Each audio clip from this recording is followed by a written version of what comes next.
След като стартирате програмата SPSS, това, което обикновено първо виждате, е този Welcome прозорец, който в различните версии на програмата може да изглежда малко по-различно, но при всички случаи в този прозорец е възможно да се отворят вече съществуващи файлове, както и да се създаде нов набор от данни. А също така програмата по подразбиране винаги отваря един нов празен прозорец за данни, тъй че е напълно възможно да го затворим този прозорец и да видим основния прозорец на програмата, който най-отгоре в лентата се вижда, че се нарича SPSS Statistics Data Editor, т.е. означава редактор на данни. Както забелязвате, прозореца прилича на програмата Excel. Имаме редове, които са номерирани, имаме и колони, но за разлика от програмата Excel, тук имената на колоните не са точно определени. Навсякъде пише var, което е съкратено от думичката variable, означава променлива. Друга важна особеност на програмата SPSS е, че тя работи едновременно в два прозореца. Освен прозореца, който в момента виждаме, който казахме, че се нарича Data Editor, има още един прозорец с изходни резултати, където се появяват резултатите от изпълнените команди. Преди да можем да обработваме някаква информация, трябва или да отворим вече съществуващ файл, или да си въведем информацията в програмата.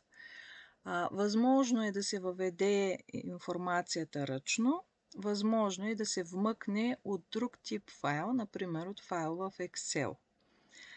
Когато въвеждаме ръчно информацията, първо трябва да създадем макета на базата данни, т.е. да опишем какви променливи имаме, да им дадем имена, да напишем какъв е типа на тези променливи. В този прозорец, в долния ляв ъгъл, в момента сме в изгледа Data View, т.е. изглед за данни. До него се намира изгледа, бутончето, откъдето превключваме към изгледа Variable View, т.е. изглед за променливи. Кликваме върху думичките Variable View и се отваря един нов различен прозорец. Това е като нова страница в Excel. Тук също имаме номерация на редовете, но колоните вече са различни. В този изгледа за променливи, се въвеждат имената на променливите, описанието за всяка една от тези променливи, а данните, които имаме като стойности, се въвеждат в изгледа Data View. Представете си, че искаме да въведем данните за ученици и първата ни променлива, първите ни данни са за пола на учениците. Кликваме на първия ред в колонката Name и там пишем името на променливата. Името на променливата трябва задължително да започва с буква. Няма значение дали ще бъде главна или малка буква, дали ще бъде на латиница или кирилица, но задължително започва с буква. Може да съдържа и цифри, но не трябва да съдържа препинателни знаци, освен подчертаващо тире, например, и не трябва да има интервали. Така че, казахме, пол на учениците ще въвеждаме, даваме някакво сравнително кратко име на променливата, например пол, и като натисна от клавиатурата Enter, програмата се опитва да предскаже част от информацията, която ни е необходима за останалите колонки. Ако напиша името погрешно, например, опитам се да напиша пол на учениците, т.е. да има интервал, като натисна Enter, програмата ми дава съобщение за грешка, че името на променливата съдържа нелегални символи. Тоест, дори да не сте запомнили какво може и какво не може да се слага в името на променливата, ако се опитате да напишете нещо неправилно, програмата ви дава съобщение за грешка и ви връща отново да пишете ново име на променливата. Така, за променливата пол трябва да определим какъв е типът на променливата. Това става във втората колонка, където в момента по подразбиране имаме нумерик, т.е. цифров тип.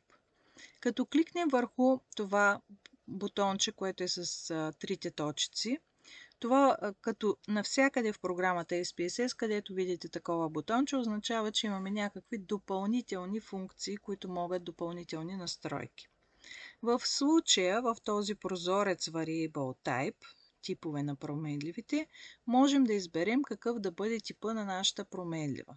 Може да бъде цифров, може да бъде с запетая, с точка, научна нотация, дата, долари, някаква друга валута, може да бъде string, т.е. някакъв набор, някакъв текст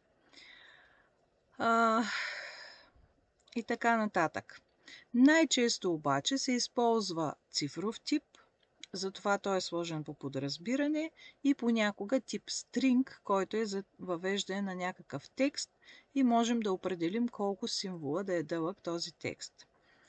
Сега, символа string се използва доста рядко, единствено ако искаме да въведем някаква информация, например, ако, както казахме, това са ученици, ако искам да въведа имената на учениците, тогава мога да добавя променлива име от тип string и да сложа имената на учениците.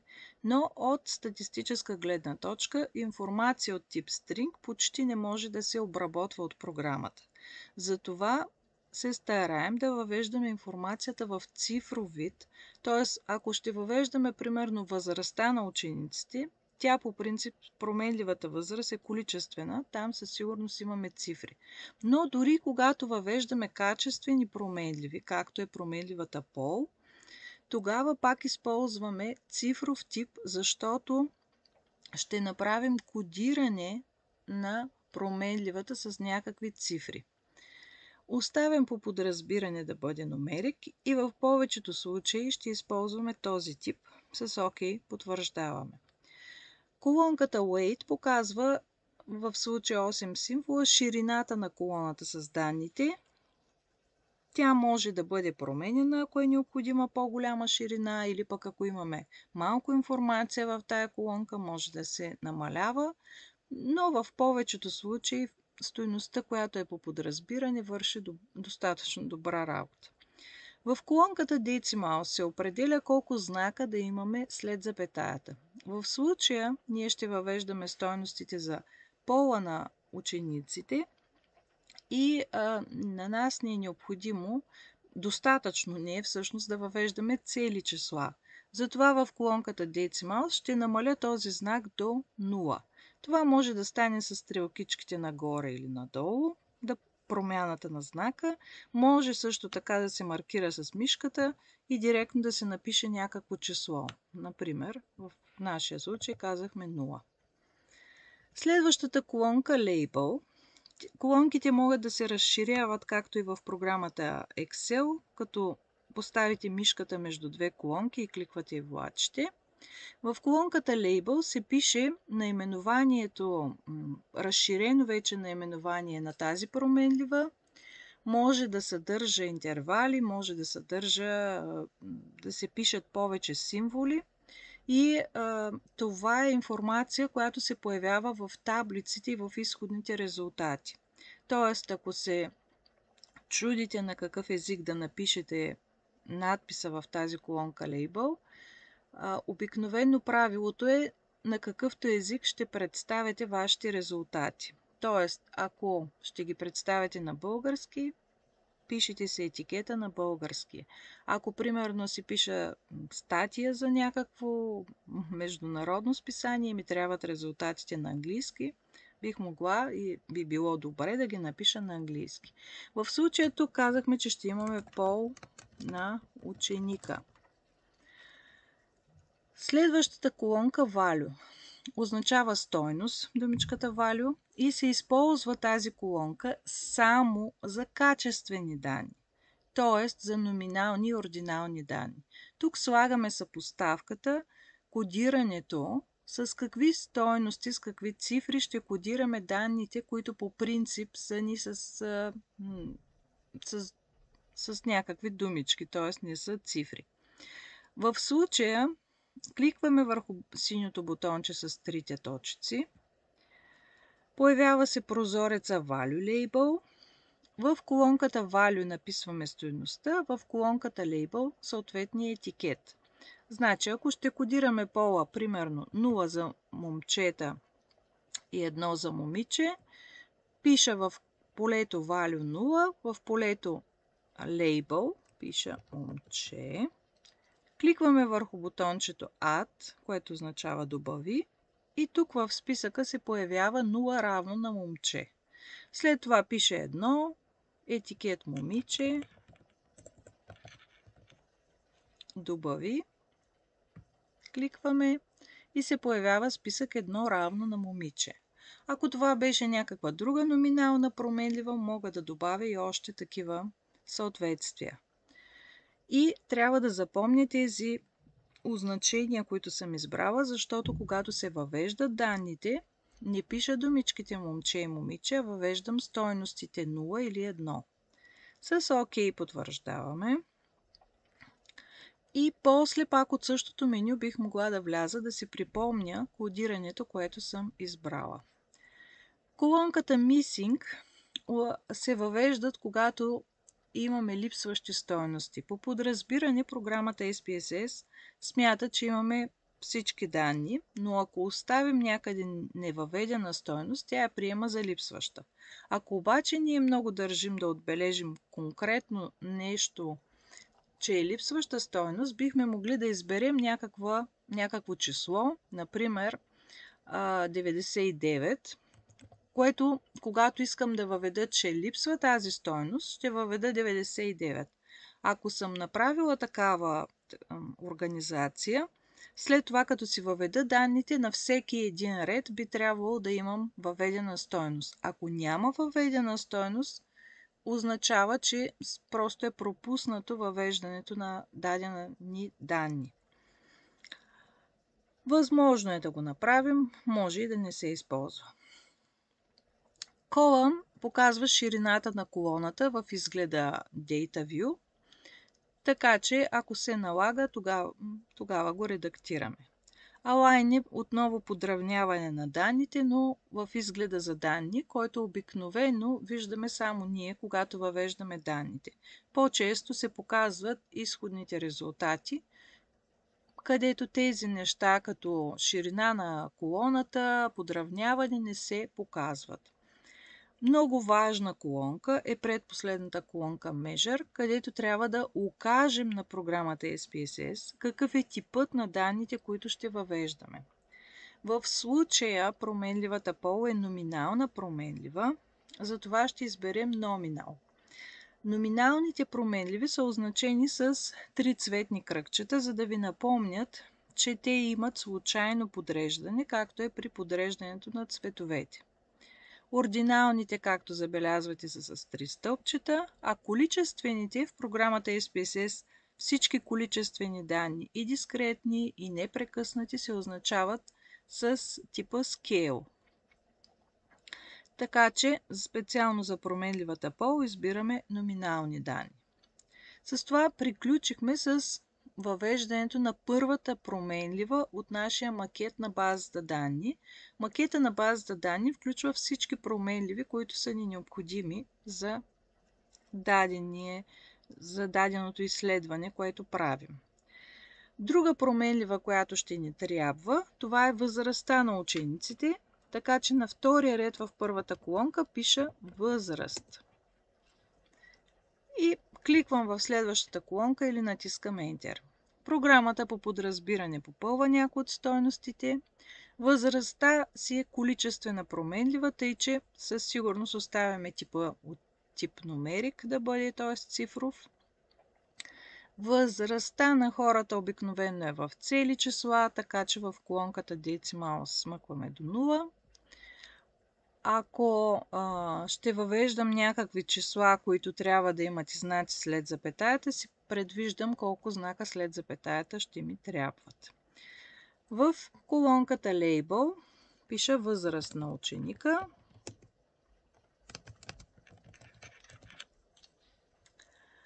В колонката Value не попълваме нищо за количествени данни. защото там не е необходимо да правим никаква съпоставка. Данните са си цифри сами по себе си.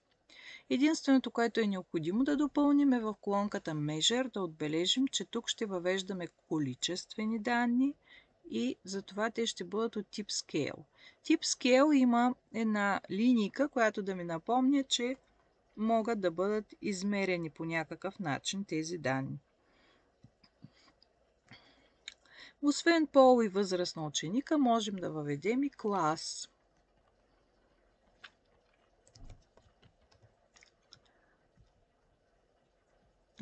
Класа в училище с цели числа би било по-добре да се въведе. Клас на ученика. И в нашия случай имаме данни за ученици от 2, 3 и 4 клас. Затова ще сложа етикет 2, но ще сложа стойност 2, но етикета ще бъде 2 клас. Добавяме го. Слагаме стойност 3. Етикета на класа ще бъде 3 клас. Добавяме и него. 4 за 4 клас. Добавяме и него. Ако объркам нещо, мога да кликна на въведената вече стойност и да я премахна и да въведа нова някаква стойност. В моя случай си беше вярно, просто искам да ви покажа 3 клас. Добави. Когато сме въвели всички възможни стойности, които могат да се въвеждат, кликваме ОК. Класовете на учениците са качествена променлива, 2, 3, 4 клас, но имат точно определено подреждане. Учениците от 3 клас са със сигурност по-големи от тези във 2 клас. Тези от 4 клас са по-големи от тях. Т.е. тук имаме ординална променлива. Затова в колонката Measure избираме типа Ordinal. Когато сме описали нашите променливи, можем да пристъпим към въвеждане на самите данни. Ако по някаква причина решим, че искаме да вмъкнем някаква променлива, можем да отидем отпред върху номерациите на променливите и с десен клик на мишката да изберем Insert Variable. Тук, примерно, мога да вляза в тази колонка и да сменя името на променливата. По подразбиране програмата й дава името var 001. Ние можем да напишем, например, кръвна група, но ако използвам кръвна група, трябва или да напиша без интервал, или с подчертаващо тире, но не може да съдържа интервал. Например, кръвна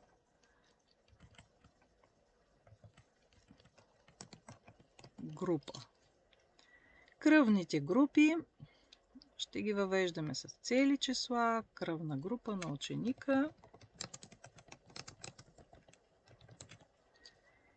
и са пример за номинални данни, т.е. трябва отново да направим съответствието, какви числа ще въвеждаме. За нулева кръвна група ще въведем 0, за да е по-лесно. Нулева кръвна група.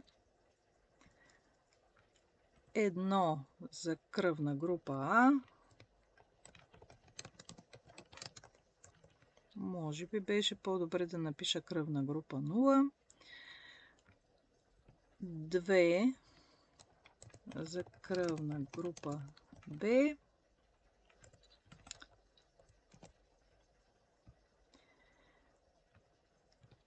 3 за кръвна група АБ. Нулева ААБ. С ОК потвърждаваме. И типа на променливата много е важно. Всеки път, когато въведем нова променлива, да изберем правилния тип на данните в нея, в случая номинални данни. Но така погледнато не ми харесва подредбата на тези променливи, така че може като сложим мишката отпред на сивото поле пред променливата, кликваме. Момент.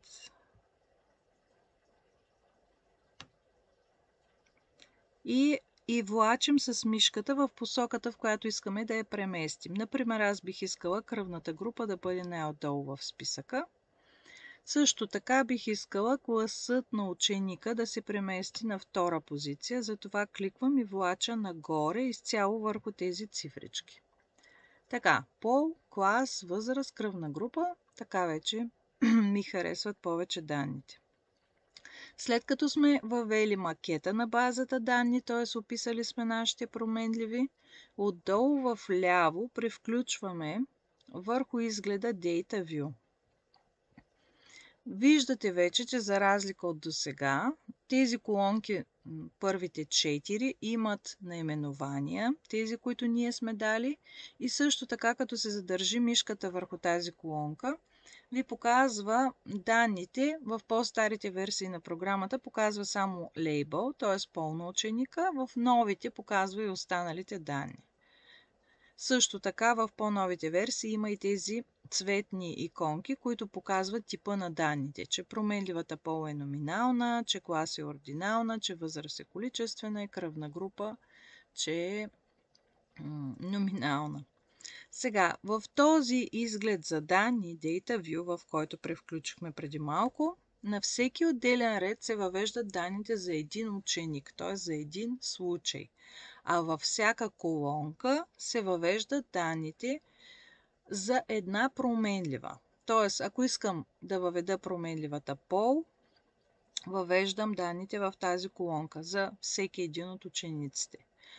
По-често се въвеждат данните по редове, но това зависи в какъв формат имате пред вас тези данни. Ако е попълнена някаква анкета и всеки лист от анкетата е за отделен човек, ще е много по-удобно да се попълни ред по ред. Ако данните ви са обобщени в табличка, тогава може да е добър вариант да ги попълните по колони. Също така, ако данните идват от анкета, на анонимна анкета, например, е добре да се добави една променлива идентификатор, например ID, в която да се слагаме номерацията подред на тези анкети. Тъй като номерацията, която имаме тук на редовете в програмата SPSS, може да се променя, ако после подредим или сортираме, да речем, данните. Ако искаме да си останат, да имаме начин да ги подредим по начина, по който са били първоначално, е добре да си добавим наша променлива идентификатор.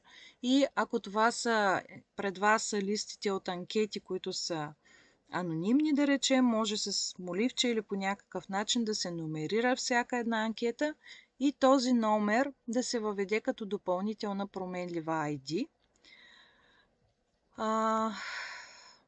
Ето, например, отивам пред променливата пол, въведи променлива, мога да си я кръстя ID, съкратено от идентификатор.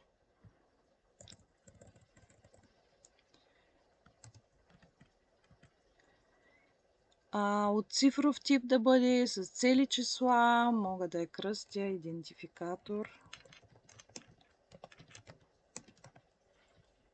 Ако приемем, че учениците, които имаме са...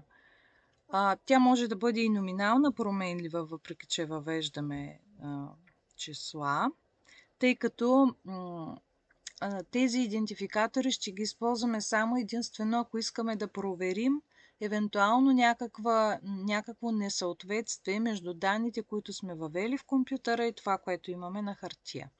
Тоест, тази променлива идентификатор, макар че е с цифрички, ще бъде подобна на пощенските кодове. Пощенския код на Русе 7000, на Варна 9000, на София, да речем, 1000, те са с цифри, но са номинални данни, защото не правим с тях никакви изчисления, операции. Също така, ако съм в изгледа Data View и искам да променя нещо по настройките на променливата. Например, променливата кръвна група. Виждам, че е доста тясно полето. Мога да направя двоен клик върху името на променливата, което автоматично ме прехвърля в изгледа Variable View и то точно конкретно на тази променлива. В случая можем да поразширим колонката. Ако това се окаже, че не е достатъчно, както в програмата Excel, можем и от тук да разширим самата колонка.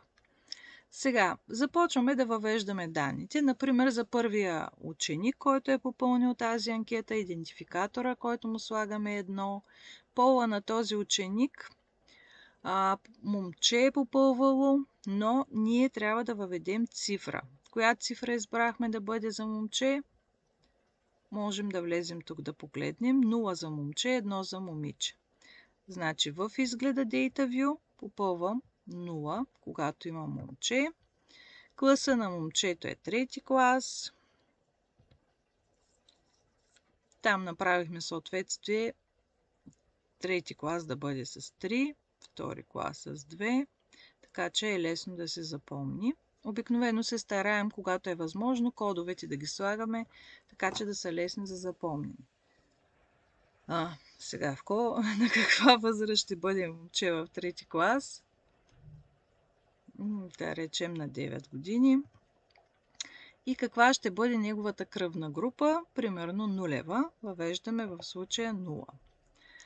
Отиваме на следващия ред за следващия човек, следващия ученик, за който въвеждаме данните. Той ще бъде с идентификатор 2. Ученика е момиче, т.е. въвеждам стойност 1. Класа на момичето е 4. Възрастта му е примерно 10 години. Кръвната му група е А, т.е. въвеждам единица. Третия ни човек може да бъде още едно момиче, този път от 2 клас, на възраст 8 годинки, кръвна група Б, т.е. двойка. Така, по принцип при въвеждането на данни трябва да пишем цифри и това е сравнително бърз начин за въвеждане, стига да си помним кодовете. Ако сме въвеждали този файл и е минало известно време, трябва да допълним нещо.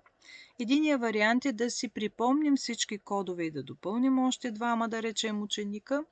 Друг удобен вариант е от това бутонче тук, Value Labels, да включим или оттам да включим тази функция, или в менюто View можете да включите оттам функцията Value Labels. Тази функция ви прави промяна дали да виждате стойностите, които сме въвели, value, или labels, етикетите, които сме избрали. И като избера в случая етикетите,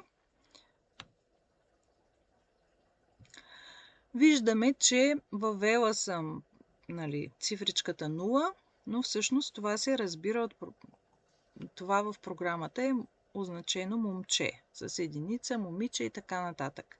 И ако искам да въведа нова стойност, примерно за 4 човек, бих могла или да напиша тези кодове, или когато ми е включена тази функция, тук има падащо меню, откъдето мога буквално да избера. Следващия ми ученик е момче от кой клас? Примерно също от 2 клас, на възраст 8 години. Кръвната му група, пак от падащото меню, мога да избера каква е, да речем АБ. По този начин, когато имаме да въвеждаме малко данни, не се налага да помним кодовете на хората, но от друга страна става малко по-бавно. Примерно, 3 клас е това момиче, на възраст 9 години, с кръвна група А. И така нататък. Въвеждаме данните, докато въведем всички данни, които са ни необходими. Когато се въведе макета на базата данни и сме въвели нашите стойности, си записваме файла. Програмата SPSS, както споменах в началото, работи едновременно с два прозореца. Този, който виждаме в момента и този, който след малко ще се появи изходния редактор. И записват данните от тези два прозореца в файлове с различно разширение. Този, който имаме в момента с данните, като кликнем от менюто Файл, Save As, по принцип Save As е функция, която се използва, когато за първи път даваме името на файла или ако файла вече има някакво име, но искаме да го преименуваме. Сега, понеже до момента не сме дали име на файла, с функцията Save As, избираме къде да бъде мястото на файла, примерно в моите документи, може да е добро място или на хаш устройство във вашите документи. В полето файл ние им давам име на файла, примерно ученици. Save As Type е типа на файла, т.е. файла с данни в програмата SPSS се запазва в файл с разширението SAV. Като сме избрали къде да го запишем, или можем от тук да си добавим да създадем нова папка, или да се върнем на някакво по-горно ниво, докато търсим мястото. Избрали сме в коя папка да го запишем, запомнили сме я коя е, въвели сме името на файла, кликваме върху бутончето Save. Файла се записва и в същото време ни показва този втория прозорец на програмата. Той се нарича IBM SPSS Statistics Viewer. Т.е. показва ни изходните резултати и ми дава резултат каква дейност е извършена. Записан е изходния файл в мястото на файла, цел, work, ученици и така нататък. Ако искам да се върна от този изходния прозорец към другия с данните, кликваме на бутончето с звездичка. Ако пък искаме от данните да отидем към изходния прозорец, можем също така да превключваме между двата прозореца и в повечето случаи, когато изпълним някаква команда, програмата автоматично превключва в другия прозорец. Ако искам да запиша резултатите от изходния прозорец, по същия начин отиваме в менюто Файл, Save As, избираме къде да запише данните. Например, аз ще избера същата папка, която избрах и за файла с данните. Давам име на файла. Името може да бъде същото, защото файловете са с различно разширение. Ученици. Ето, понеже има вече такъв файл тук, показваме, че има, но не го маркирам. Само пише името ученици. Разширението на Viewer с файловете, т.е. файловете с изгледите с резултати, е SPV. Тъй, че можем да изберем Save и да ни запази и този файл. В изходния редактор на данни, тук в ляво имаме един браузър, който ни натрупва изпълнените команди и после оттам те могат да се скриват или показват, но в момента нямаме други команди, които да показваме. По този начин, когато сме въвели данните, редактирали сме ги и сме ги запазили, вече оттам нататък могат да се правят статистически изследвания и изчисления с тях.